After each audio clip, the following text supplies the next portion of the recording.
Hello friends, मैं आज आपको क्रिटिकल इक्विपमेंट है जो एमएसवीएल का है या तो कुछ और एमओसी का, उसमें जो लाइन रहते हैं उसमें एक्सवी और लेवल के लिए रडार और उसका क्वार्टरली इंस्पेक्शन क्यों करना चाहिए उसके बारे में बताऊंगा। ये एक सर्किट है जिसमें एक ब्रोमिनेशन है और ब्रोमिनेशन की वजह से जो वेपर निकलता है उसको स्क्रब करने के लिए स्क्रबर सिस्टम है। तो ब्रोमिनेशन में भी ग्लास लाइन का रिएक्टर यूज़ किया है और स्क्रबर है वो भी एमएसवीएल का है और उसके ऊपर कॉलम है वो पीपीएफआरबी का है। तो क्या होता है कि अगर आप इंटरनल इंस्पेक्शन नहीं करोगे और कुछ डैमेज होगा तो क्या एक्सीडेंट हो सकता है उसके बारे में बताऊंगा। आप देख सकते हैं जो ये स्क्रबर टैंक है उसमें मैंने 2 ब्लू कलर का स्पॉट दिखाया है। तो क्या हुआ था कि ग्लास लाइन टैंक था तो उसमें ग्लास कोरोजन हो के इतना कोरोजन हो गया था कि उसका जो सेल का थिकनेस रहता है वो भी कोरोडेड होके जैकेट तक पिन होल हो गया। तो क्या हुआ था कि जैकेट में जो कूलिंग के लिए जो कूलिंग वाटर रहता है उसका प्रेशर अंदर जो लिक्विड रहता है उससे ज़्यादा रहता है। तो क्या हुआ था कि जो कूलिंग का पानी है वो पूरा टैंकी के अंदर आ गया था और टैंकी में से जितनी भी कनेक्टर लाइन थी उसमें पानी फिलअप होके स्क्रबर का कॉलम भी पूरा फिलअप हो गया था और जहाँ से वेंट मिला वहाँ से पूरा जो लिक्विड है वो बाहर निकल गया था। तो ये काफ़ी बड़ा एक्सीडेंट होते होते बच गया था।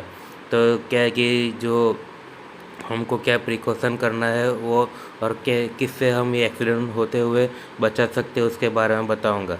पहले तो क्या है कि जो अपना जो कुछ भी लिक्विड ग्लास लाइन की टंकी में फीड करते हैं उसमें क्या होना चाहिए कि पहले तो वो मटेरियल पानी ये लेने के लिए पहले पानी लेना चाहिए और उसमें कुछ भी ये कोरोसिव मटेरियल फीड करना है तो हमेशा डीप पाइप का यूज़ करना चाहिए।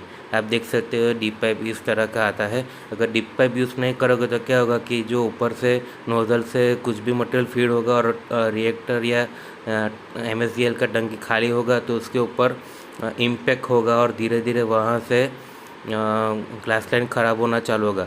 अगर थोड़ा लेवल भरा होगा और डीप पाइप से हम फीड करेंगे तो ये इम्पैक्ट बहुत ही कम हो जाएगा। तो हमेशा हमको डीप पाइप यूज़ करना चाहिए। दूसरा क्या है कि कूलिंग वाटर की लाइन में एक्सवी होना चाहिए और उसका इंटरलॉक अपने को लेवर रडार से करना चाहिए ताकि ऐसा कुछ डैमेज हो जाता है और कूलिंग वाटर का पानी अगर फिलअप होना चाहता है और कोई लेवल सेट किए लेवल से बढ़ जाता है तो ऑटोमेटिक क्या होगा कि एक्सवी कूलिंग वाटर के एक्सवी बंद हो जाएंगे।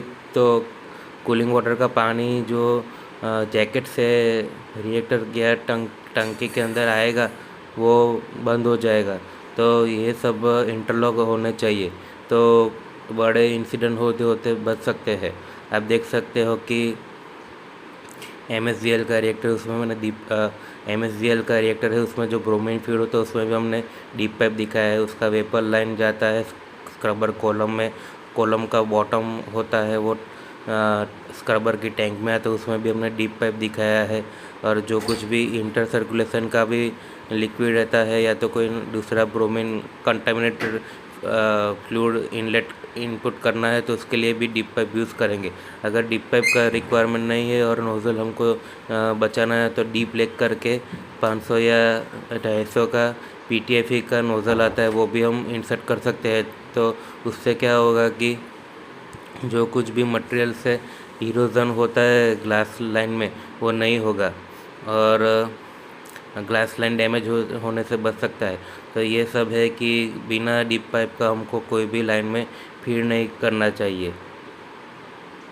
तो ऐसे ही हमको ध्यान रखना है कि एक तो ऐसी क्रिटिकल जो प्रोसेस है उसमें एक्सवी या इंस्ट्रूमेंटेशन का यूज़ करना चाहिए। अगर आपके वहाँ पे नहीं है तो हेज़अप के पॉइंट के हिसाब से आपको ये करना ही पड़ेगा वरना बड़ा एक्सीडेंट हो सकता है। तो thank you so much for watching my video. ऐसे ही केस स्टडी देखने के लिए मेरे यूट्यूब चैनल को लाइक शेयर एंड सब्सक्राइब कीजिए। Thank you so much.